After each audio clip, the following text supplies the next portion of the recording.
रावण और सहस्त्रबाहु अर्जुन में युद्ध क्यों हुआ था? रावण का दिग्विजय अभियान चल रहा था। कई राज्यों को जीतते हुए रावण महिष्मती पहुंचा। उस समय वहां है वंश के राजा कार्तवीर्य अर्जुन शासन कर रहा था तथा नित्य की भांति अपनी रानियों के साथ जल विहार को गया हुआ था। घूमता घूमता रावण अपनी सेना सहित उसी सरोवर के किनारे पहुंच गया और अपने आराध्य भगवान शंकर की आराधना हेतु उसने शिवलिंग की स्थापना की। उधर अर्जुन की रानियों ने कौतुक के लिए उससे कुछ असाधारण करने का अनुरोध किया।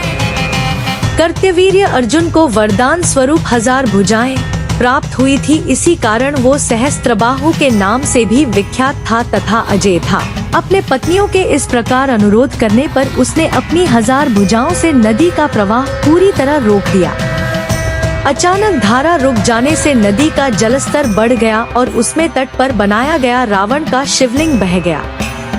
इससे अतिक्रोध में आकर रावण ने अपनी सेना की एक टुकड़ी को इसका कारण पता करने और अपराधी को बंदी बनाकर लाने का आदेश दिया। जब उसकी सेना ने देखा कि अर्जुन ने अपने 1000 हाथों से जल का प्रवाह रोक दिया है तो उन्होंने उसे बंदी बनाने के लिए उस पर आक्रमण कर दिया, किंतु अर्जुन के पराक्रम के आगे किसी की ना चली।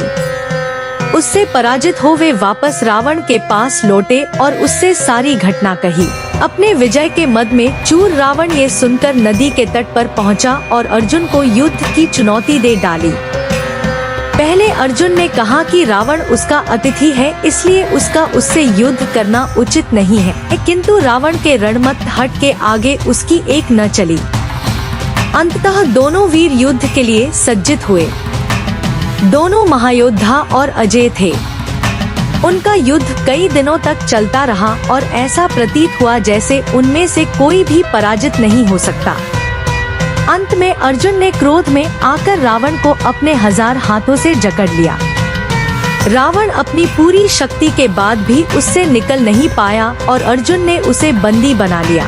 बाद में जब रावण के दादा महर्षि पुलत्स्य को इसका पता चला तो उन्होंने बीच बचाव कर रावण को मुक्त करवाया और फिर रावण अर्जुन से मित्रता कर वापस लंका को लौट गया।